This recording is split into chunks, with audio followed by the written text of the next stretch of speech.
Bonjour, nous sommes dans le site docteurangélique.free.fr, dans une série de leçons qui visent à servir d'introduction pour la lecture de l'Ancien Testament. Je voudrais aborder dans cette question particulière ceci.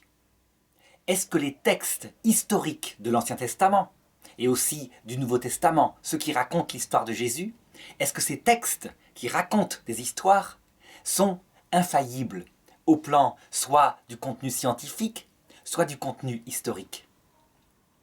C'est une question qui est fort importante à notre époque, surtout quand on entreprend la lecture de la Bible. En effet, il faut bien se rendre compte que ce débat-là, depuis à peu près un siècle et demi, depuis la fin du XIXe siècle, a été source de vraies tensions dans le christianisme, aussi bien dans le christianisme protestant que catholique. Au niveau catholique, par exemple, ceux qui étaient tenants d'une lecture purement humaine de l'écriture, de la Bible, ont souvent été mis en suspicion par ceux qui disaient que la Bible était la parole de Dieu et donc qu'elle ne pouvait en aucun cas faire des erreurs sur quoi que ce soit. Et bien donc on va se pencher là-dessus, à l'école de saint Thomas d'Aquin, donc dans une perspective catholique, à l'école du Concile Vatican II, et je pense que la réponse pacifiera complètement les choses. Alors d'abord, je dirais que on peut qualifier de livres historiques tous les livres qui contiennent des récits vivants, qui racontent l'aventure, par exemple de l'humanité dans les 12 premiers chapitres de la Genèse, puis du peuple hébreu lui-même, dans son histoire à partir d'une famille, donc après le 12e chapitre de la Genèse. Ce sont les livres les plus faciles à lire parce qu'il y a de l'aventure, il y a de l'aventure humaine. Et donc, vraiment, je ne peux que conseiller à ceux qui veulent commencer de lire la Bible de commencer par eux. Et donc, par le livre de la Genèse, puis par le livre de l'Exode, puis de passer les livres législatifs qui suivent pour passer à l'histoire de Josué, qui est la conquête de la terre d'Israël. Ensuite, on a l'histoire des rois, tous les rois d'Israël qui défilent. On a diverses histoires qui sont peut-être des contes historiques, mais qui sont magnifiques. Je pense au livre de Tobie, des choses comme ça. Et enfin, le livre des Maccabées. Tout ça pour introduire aux 4 évangiles, qui sont véritablement dans ce style très vivant, qui raconte à la fois des histoires tout en contenant un enseignement profond. Tout le problème, c'est que très vite, à la lecture de la Bible, je dirais que le lecteur non averti sera confronté à une violence extrême des récits. Et donc parfois s'arrêtera. J'avais fait une leçon, c'est la leçon 2, qui indiquait qu'il ne fallait surtout pas prendre ces récits de violence comme étant, je dirais, la volonté de Dieu définitive. Mais il raconte plutôt comment était l'humanité à tel moment et comment, à travers son histoire sainte, elle a été affinée peu à peu pour que puisse arriver la révélation du Christ. Cette lumière étant en tête, eh bien, il faut dire que la méthode qui permet de lire les Écritures selon leur sens littéral, le sens du texte tel qu'il est, en propre, eh bien, c'est ce qu'on appelle la méthode historique et critique. C'est une méthode qui est inventée au XIXe siècle, principalement dans les milieux protestants, et que le Concile Vatican II a encouragé à faire, mais à une condition. À condition de ne pas oublier que ce sens littéral, qui est véritablement écrit par des auteurs humains tout au long de la Révélation, n'empêche absolument pas, mais au contraire fonde l'inspiration de Dieu, qui a mis sous ce sens littéral, humain, ce qu'il voulait dire compte tenu, pas à propos d'un sujet précis qui l'intéresse, lui Dieu, à savoir le salut en général. Soit dans l'Ancien Testament, comment est-ce qu'il a préparé un peuple à la réception du salut, soit la doctrine du salut elle-même dans les évangiles par Jésus-Christ, soit l'espérance du salut à venir réalisé cette fois glorieusement par le retour du Christ, et on le voit dans l'Apocalypse, dans les textes eschatologiques des évangiles. Cette méthode exégétique, eh bien, c'est une méthode historique. Ça veut dire qu'en fait, elle va regarder le texte, les textes eux-mêmes. Elle va les confronter avec tout ce qu'on connaît de l'époque où ils ont été rédigés. Donc elle va s'intéresser beaucoup à l'histoire antique. Elle va faire de l'archéologie, fouiller dans les sols. C'est très intéressant. Pour voir par exemple si le roi David a vraiment construit ce qu'il dit avoir construit. On va fouiller partout où on peut. Et le grand rêve des archéologues actuels, c'est de fouiller à l'endroit où était le temple de Jérusalem, ce qui est impossible puisqu'il y a une mosquée par-dessus. Cependant, cette méthode, eh bien, je dirais qu'elle a toutes les fragilités de la méthode historique. Ça veut dire, par exemple, quand on écoute les archéologues bibliques, ceux qui fouillent en Terre Sainte, eh bien, ils vont dire on n'a retrouvé aucune trace du temple construit par le roi Salomon, du palais construit par le roi David. On a même très peu de traces de David lui-même. Donc, probablement, ils n'ont pas existé. C'est absolument stupide, évidemment. L'absence de preuves, étant donné justement que les preuves sont situées sous une esplanade qu'il est impossible de fouiller, sous peine de mettre à feu et à sang toute la région, ne veut pas dire que ce n'a pas existé. Donc il devrait être beaucoup plus prudent. Malheureusement, dans ce domaine-là, comme c'est une science humaine, beaucoup, je dirais, se donnent des certitudes qui ne devraient pas se donner. Ils devraient être beaucoup plus hypothétiques. Alors cette exégèse historique et critique, elle a une deuxième partie, la partie critique. Ça veut dire qu'elle va regarder les textes eux-mêmes, les textes de l'Ancien Testament. Elle va analyser leur style littéraire. Ils sont en hébreu, parfois en grec, lorsque c'est certains livres écrits après 300 avant Jésus-Christ. Elle va regarder tous ces textes pour essayer d'analyser leur couche de composition. Et effectivement, par cette méthode, elle va se rendre compte qu'en fait, il y a eu un travail de regroupement des sources. À savoir qu'il y a eu visiblement plusieurs documents et que quelqu'un, un rédacteur ou plusieurs rédacteurs, que les exégètes estiment être vers 700 avant Jésus-Christ, au moment de l'exil à Babylone. Pourquoi ? Parce que dans les textes, par exemple, de la Genèse, elle repère des couches et des commentaires qui visiblement datent de Babylone. Eh bien, l'exégèse va essayer de reconstituer les différentes sources, les différents textes. Par exemple, pour la Genèse, elle repère que parfois Dieu est appelé Yahvé et parfois Elohim, parfois d'une autre façon.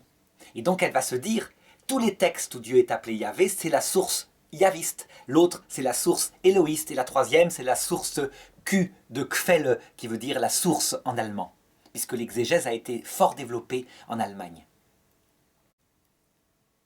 Alors évidemment, ça a été une trouvaille fantastique pour comprendre le livre de la Genèse. Et du coup, en général, quand on fait une trouvaille fantastique, on veut l'appliquer partout. Et donc, les exégètes, depuis 50 ans, ont essayé d'appliquer à tous les textes de l'Écriture.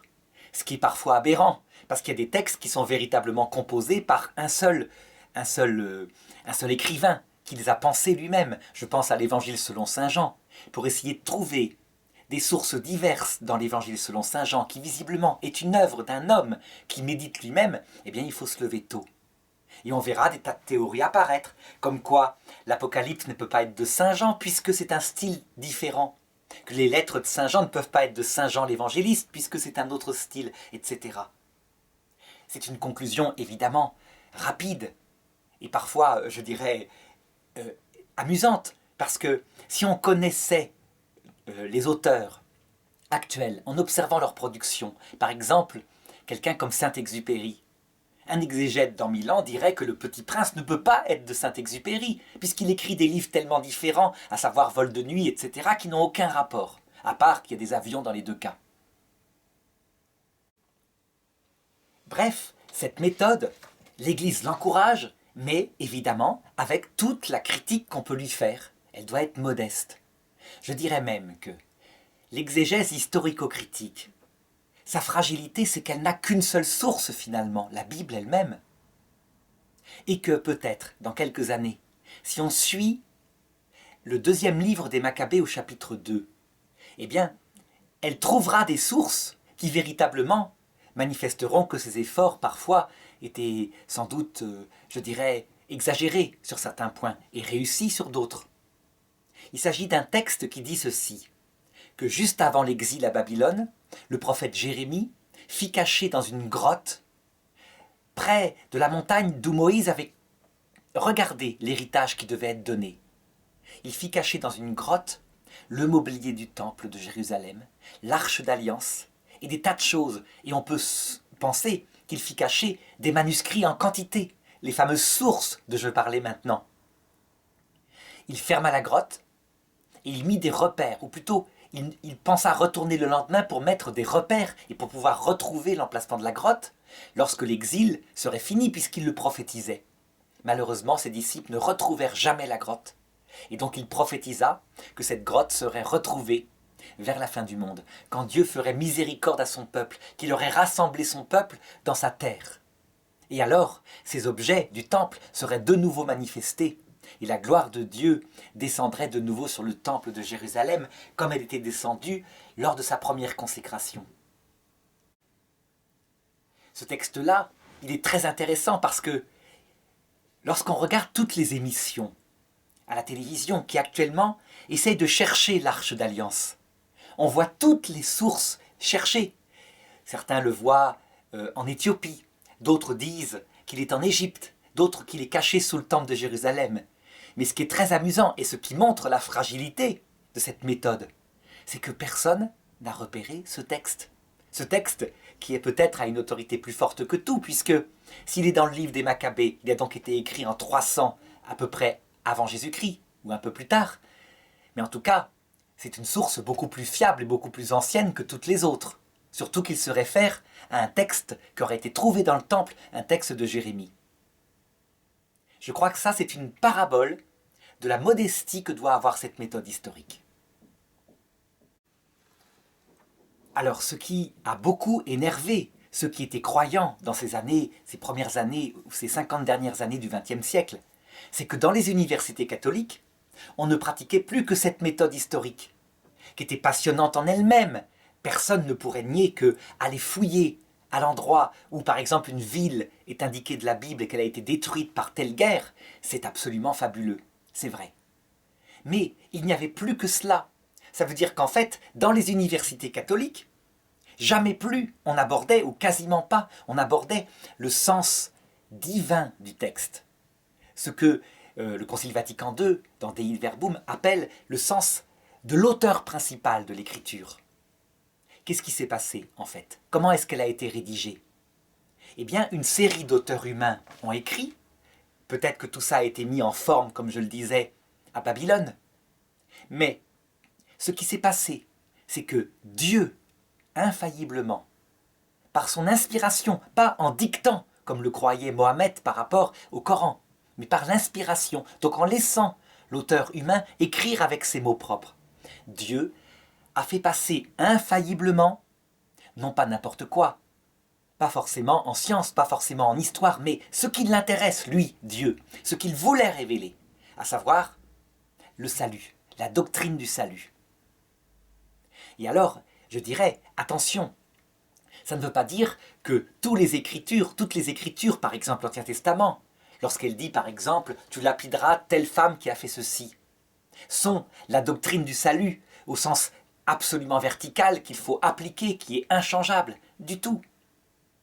Tout l'Ancien Testament, c'est la doctrine du salut en train d'être préparée.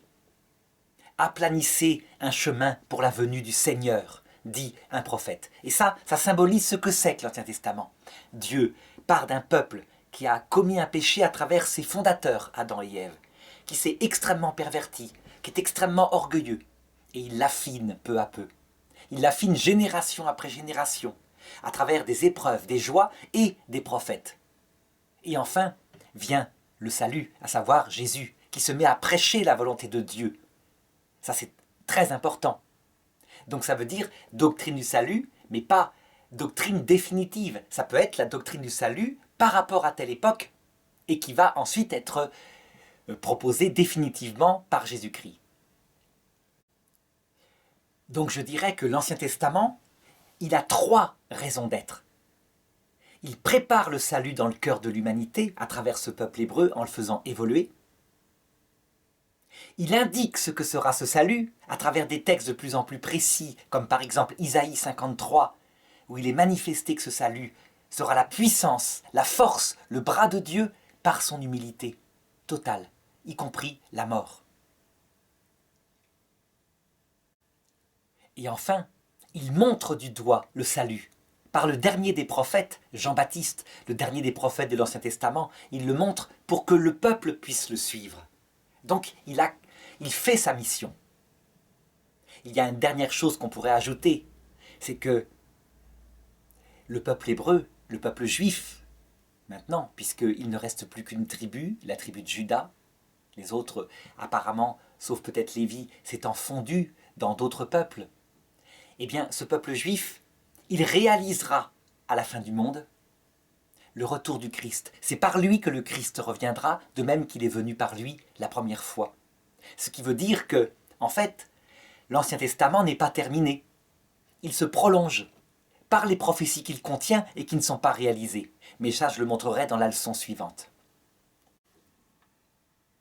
Alors donc, après avoir présenté ces deux lectures, celle du sens littéral, celle du sens de Dieu, on pourrait dire, d'après ce que je viens de dire, c'est que, finalement, le texte n'est infaillible qu'en ce qui concerne la doctrine du salut.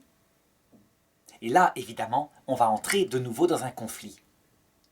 Que dire par rapport à cela? Est-ce que Dieu, qui ne ment pas, qui ne veut pas mentir, est-ce que Dieu a protégé l'écriture dans d'autres domaines, comme par exemple la science, l'histoire, etc. Eh bien, dans un domaine si passionnel, le mieux, c'est de citer ce qu'en dit saint Thomas d'Aquin lui-même, puisque ces leçons sont faites à l'école de saint Thomas d'Aquin. Donc, par exemple, il suffit de lire. Dans le De Veritate, question 12, sur la prophétie, l'article 2, la prophétie porte-t-elle sur les conclusions des sciences? Et donc on pourrait dire aussi, la prophétie porte-t-elle sur des données de l'histoire d'un peuple? Et voilà ce que dit saint Thomas d'Aquin. Le De Veritate, je le rappelle, ce sont des questions disputées que saint Thomas d'Aquin réglait après un débat que les étudiants faisaient en classe. Donc c'est sa conclusion. Il dit ceci. En toutes choses qui sont pour une fin, la matière est déterminée par ce qu'exige la fin, comme on le voit clairement au deuxième livre de la physique.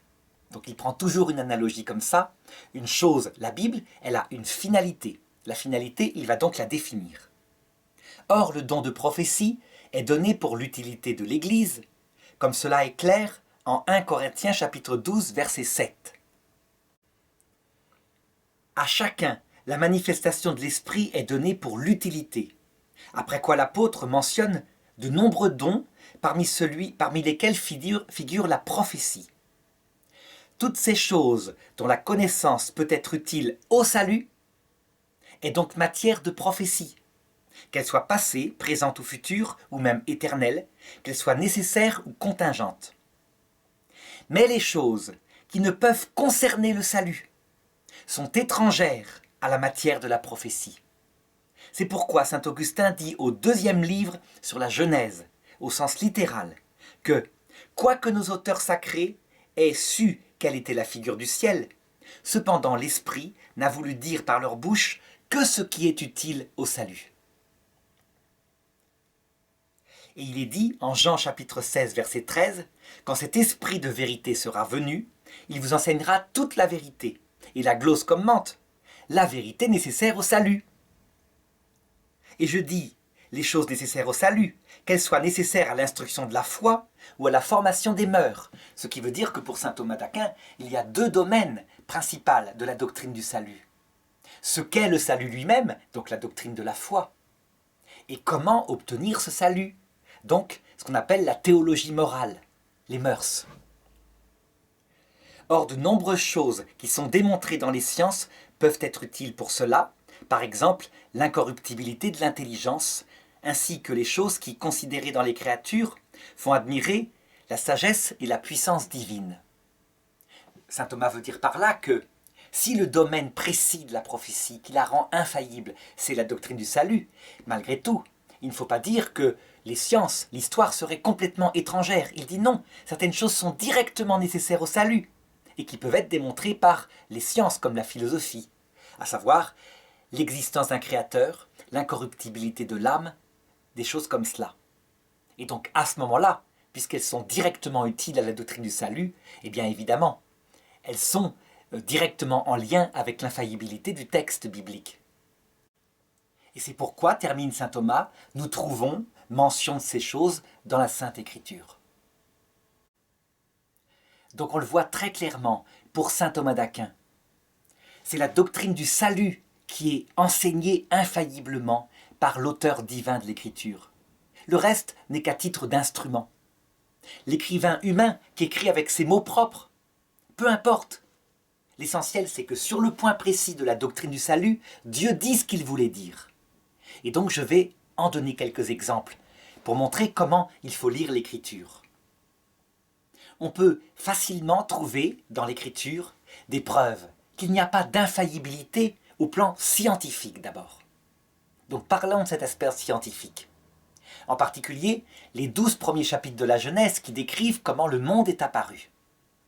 On a donc deux récits. Un premier récit qui montre des étapes où tout est créé étape par étape, du plus matériel au plus humain, en passant par les animaux, les plantes, selon un ordre particulier. Et tout est créé selon leurs espèces.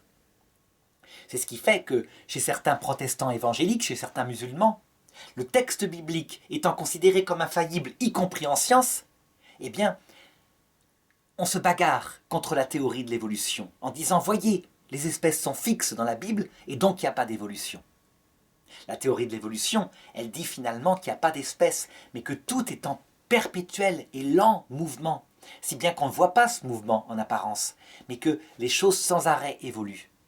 Une espèce, pour l'évolution, c'est finalement le cheminement d'une forme à une autre, et ça peut être extrêmement variable. Comme par exemple chez les baleines, le passage d'un petit animal terrestre à quatre pattes aux grandes baleines qui sont dans l'océan. Alors que dire de cela? Est-ce que la Bible, infailliblement, enseigne la science, l'origine du monde?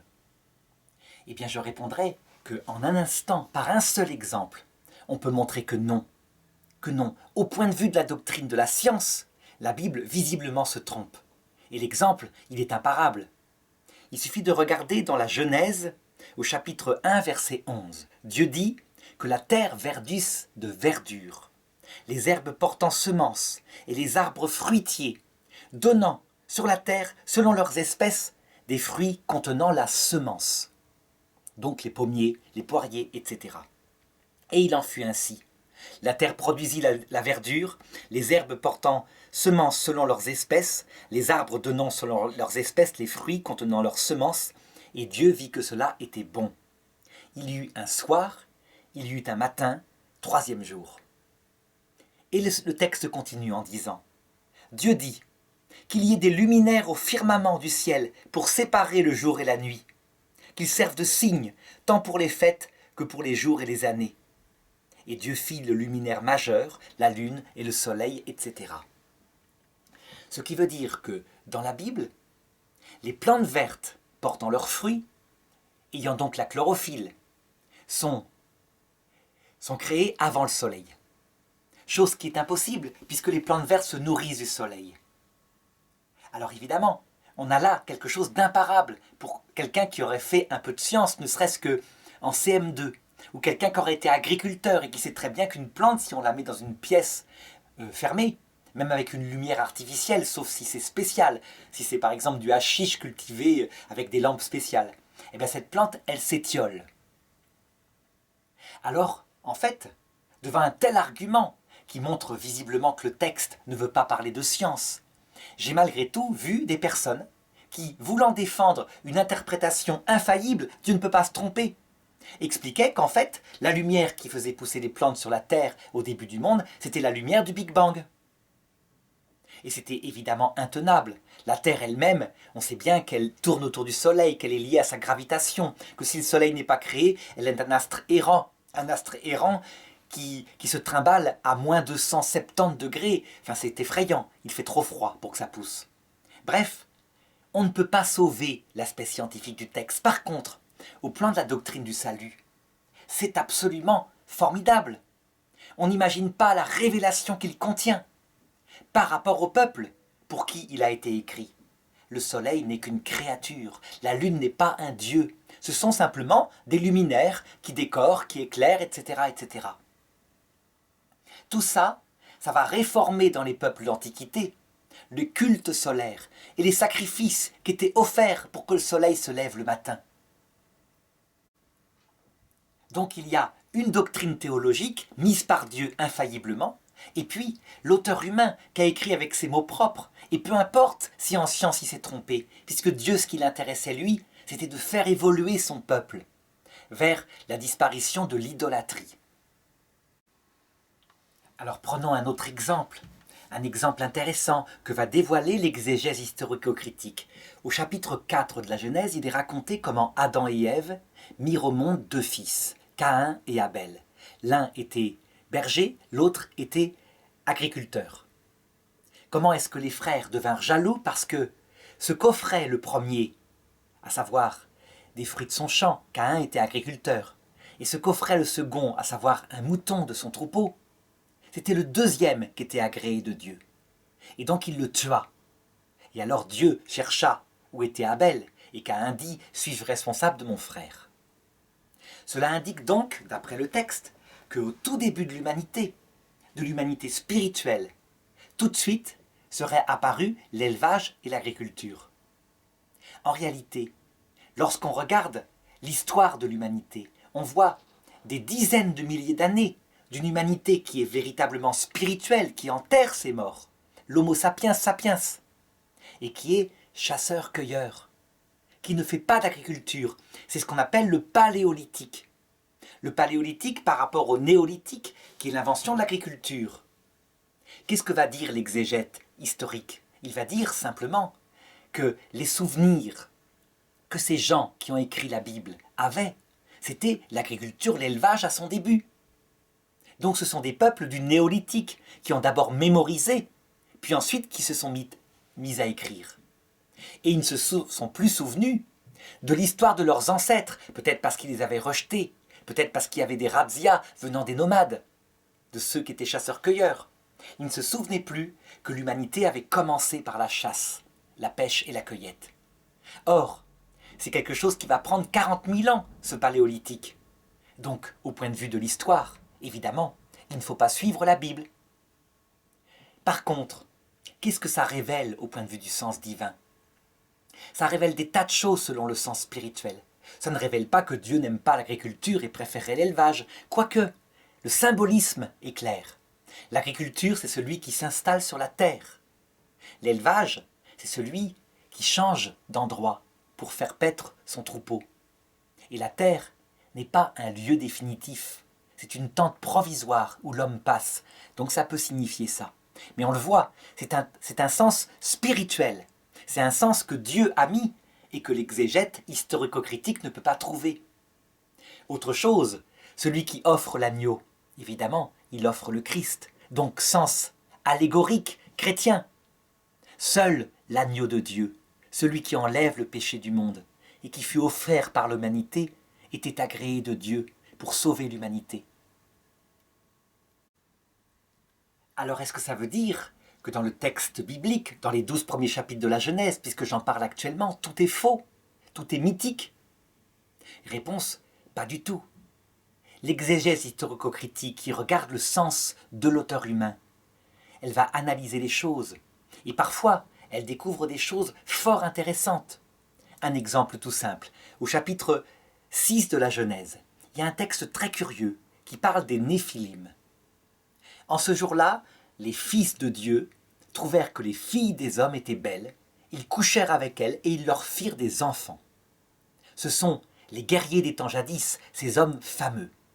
Et Dieu fut en colère de cela et dit « Alors l'homme n'est que chair, que péché, sa vie ne sera plus que de 120 ans. » Donc visiblement, le texte semble indiquer une sorte de pollution génétique entre les fils de Dieu, qui sont-ils, on ne sait pas, et les filles des hommes. Dans les anciens temps, les exégètes, chrétiens et juifs, pensaient que les anges avaient couché avec des hommes. Mais c'était quelque chose de curieux, les anges n'ont pas de corps dans la théologie. Récemment, dans les années 2010, en analysant l'ADN des hommes blancs, de la race blanche occidentale, on s'est aperçu qu'en fait, il semblerait qu'il y ait en eux, uniquement en eux, pas dans les races noires, pas dans les races asiatiques, un mélange avec les Néandertaliens, une race humaine, plutôt une espèce humaine, c'est pas une race, c'est une espèce carrément, différente de l'Homo sapiens sapiens, et qui vivait en Europe et en Afrique du Nord.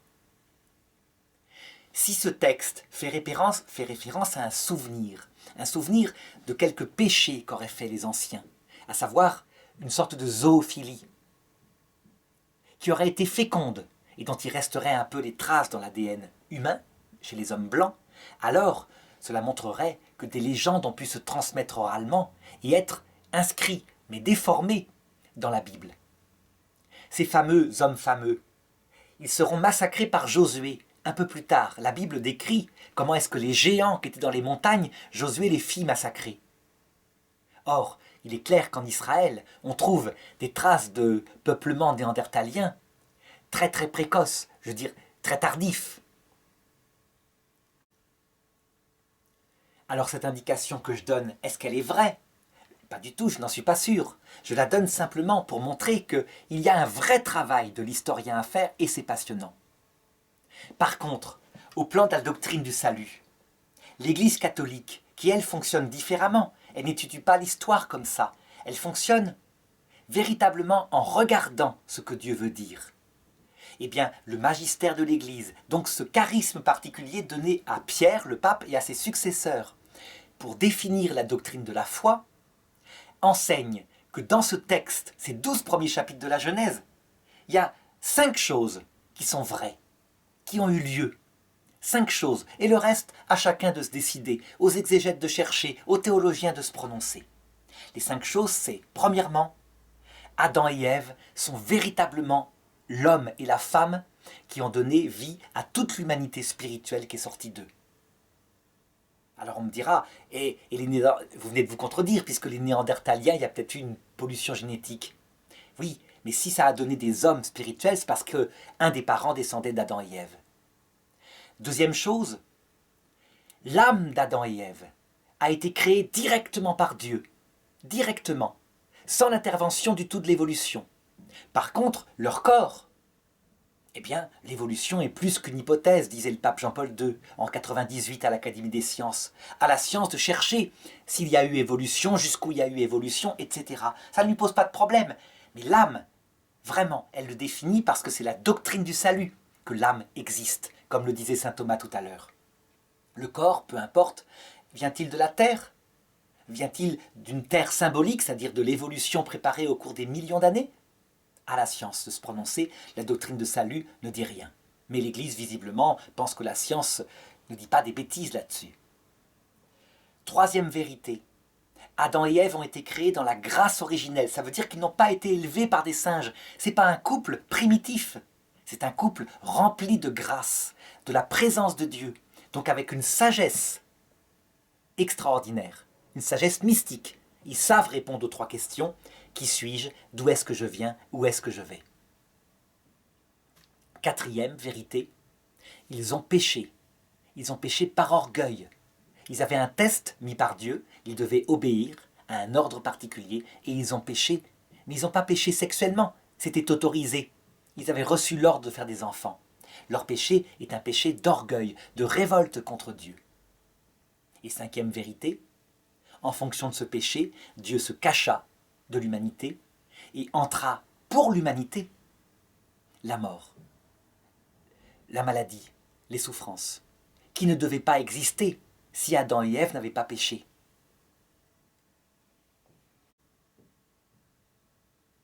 Donc on le voit, ces 5 points définis par le magistère de l'Église sont absolument importants. Est-ce qu'ils viennent entrer en contradiction avec la science? Je dirais pas du tout. Le premier point, par exemple, l'existence d'Adam et Ève, comme ancêtres de toute l'humanité spirituelle avec leur âme spirituelle.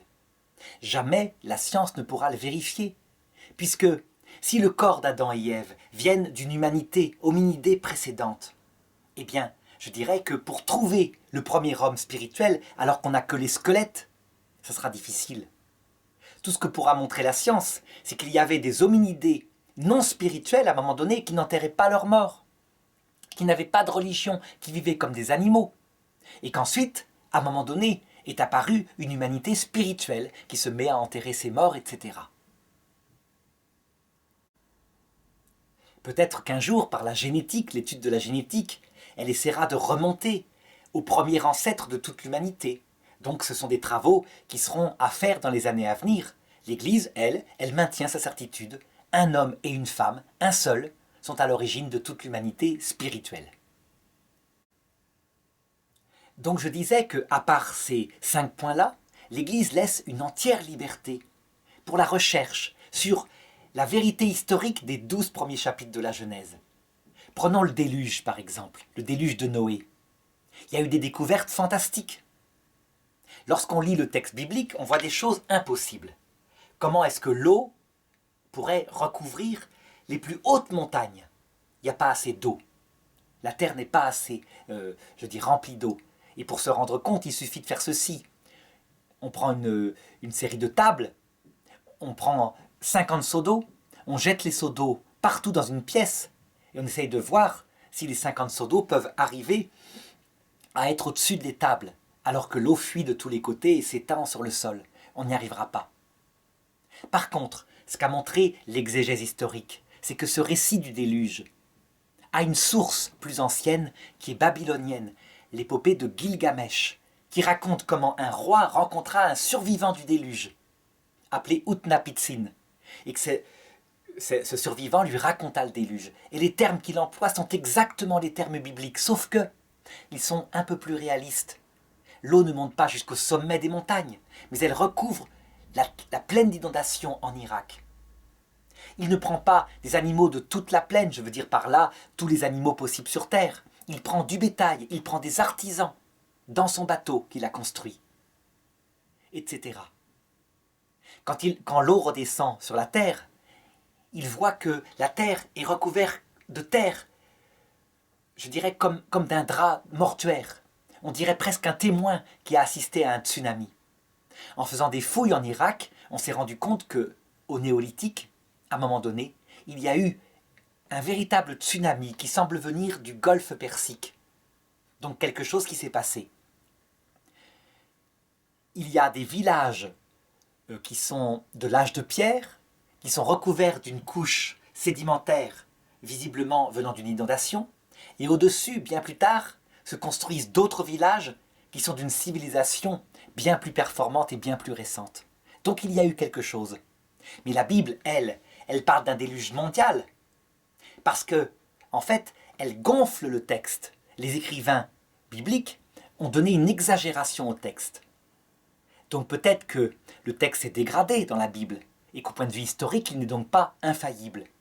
Mais l'essentiel, c'est qu'au point de vue du sens de Dieu, il est réellement significatif. L'arche de Noé signifie le salut de Dieu. Et dans cette arche de Noé sont présents des animaux de toute la terre, ce qui veut dire des hommes de toutes les nations, de toutes les langues. Il y a un sens spirituel extrêmement profond qui a été mis par Dieu dans cette histoire de l'arche de Noé, symbole du salut par la foi, par la charité dans l'Église. Qu'est-ce que manifeste cet exemple du déluge? Eh bien, il manifeste une fois de plus là où ne se trouve pas l'infaillibilité. Les écrivains humains ont écrit avec leurs mots propres, avec leurs techniques propres, avec leur exagération propre, des légendes qu'ils ont mis dans la Bible.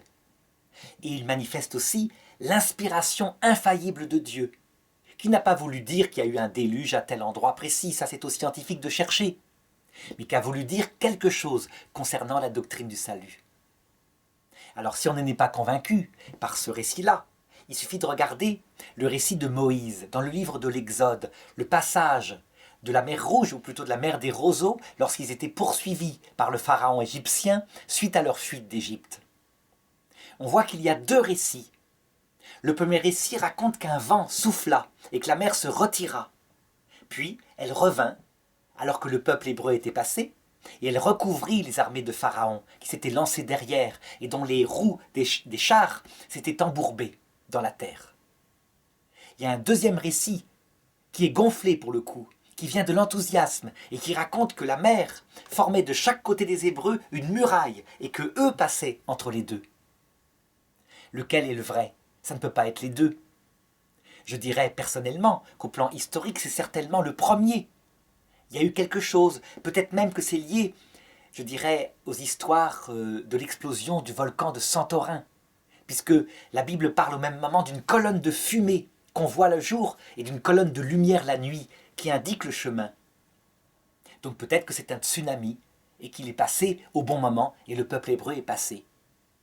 Le deuxième récit, par contre, il manifeste quoi? Eh bien la protection de Dieu, à savoir que même s'il y a un phénomène naturel à la base, ce phénomène est arrivé au bon moment et que les mains de Dieu, comme d'une muraille, protégeaient le peuple qui passait, inaccessible au danger et à la mort. Alors que dire ensuite de la suite des récits, de la Bible, des récits de type historique, puisque les 12 premiers chapitres de la Genèse racontent une histoire, mais sont plutôt de la préhistoire. Ce sont des légendes qui expliquent le début de l'humanité. À partir du chapitre 12, c'est l'histoire d'Abraham. Et donc c'est la mémoire d'une famille qui met par écrit son propre passé. Cette histoire se transforme à un moment donné en l'histoire de tribus issues d'Abraham, puis en l'histoire d'un royaume, le royaume d'Israël, qui a conquis la terre promise en Canaan. Eh bien, lorsqu'on lit ces récits, on s'aperçoit qu'en fait, ce n'est pas un travail d'historien moderne, avec une méthode rigoureuse telle qu'on l'utilise en université. C'est un travail de recueil de témoignages, et parfois d'interprétation subjective des témoignages. Ça veut dire que les gens qui ont écrit y ont mis leur cœur, et parfois ils ont gonflé des choses. Mais il y a de vrais récits, de vrais souvenirs, de plus en plus précis, au fur et à mesure qu'on avance dans la Bible. Parce que les sources sont de plus en plus précises. Par exemple, si on prend un texte du livre des Juges, quand on voit un des juges d'Israël, un guerrier fameux à l'époque des tribus, qui avec une mâchoire d'âne qu'il a ramassée par terre, un âne mort, arrive à tuer, je dirais, des centaines de guerriers philistins. Eh bien, on se dit qu'il y a probablement un récit qui est vrai par rapport à cela, une mémoire de quelque chose qui s'est passé. Est-ce que le chiffre, par contre, est vrai? On ne peut pas le savoir, il n'y a pas de source. Lorsqu'on compare ce texte-là à un texte, par exemple, du livre des Maccabées, des martyrs d'Israël, qui raconte des batailles entre l'armée des Juifs, menée par la famille Maccabée, et les combattants grecs, les successeurs d'Alexandre le Grand, eh bien là, on voit qu'il y a eu une méthodologie qui a été plus précise et qui a été utilisée. Parce que est passée par là la philosophie grecque. Ça n'empêche pas du tout que l'auteur qui a écrit ces deux livres des Maccabées y a mis sa subjectivité. On voit bien que c'est un juif qui est partisan des juifs, évidemment. Il y met toute sa ferveur religieuse et il montre à quel point les Grecs se comportent mal en voulant forcer le peuple à manger du porc et à prendre les mœurs des Grecs. De même, les quatre évangiles qui racontent la vie du Christ et qui sont canoniques, ont été gardés, eh bien, ce n'est pas la méthode historique universitaire moderne. Ce sont des récits dont deux, visiblement, sont faits par des témoins, ou probablement sont faits par des témoins, principalement un, l'évangile selon saint Jean. Là, visiblement, c'est un témoin de premier choix, mais un témoin qui a vieilli, qu'il écrit dans son vieil âge, écrit saint Irénée. Il a donc médité toute sa vie sur l'évangile. Il raconte des histoires auxquelles il a assisté, mais il les a triées, il a raconté celles qui lui paraissaient le plus profond. Et il y a mis son interprétation théologique, en profondeur, toute une vie de méditation. Pour les autres récits, qui sont plus récents, l'évangile selon saint Marc par exemple, eh bien là, il s'agit sans doute d'une enquête, d'un recueil aussi de maximes, d'un recueil d'histoires. L'ordre n'est pas forcément parfait. Par exemple, pour les maximes, dans les discours sur la montagne, on voit bien qu'il y a peut-être plusieurs discours qui ont été mis bout à bout, plusieurs dizaines de sermons, des notes qui sont gardées comme cela.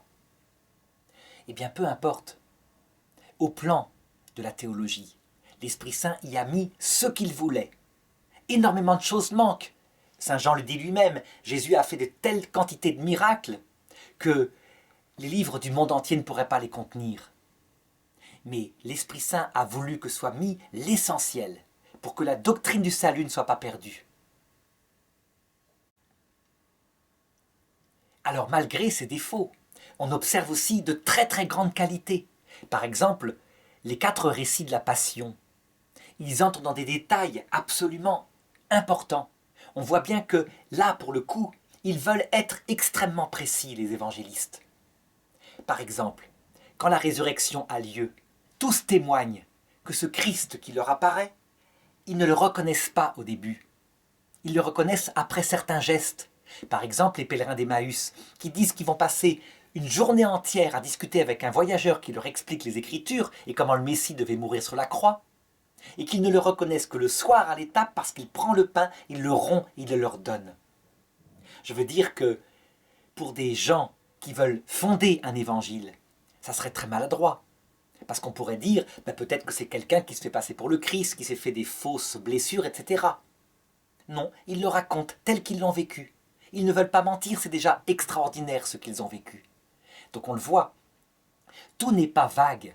Il y a véritablement de la recherche de précision quand c'est nécessaire.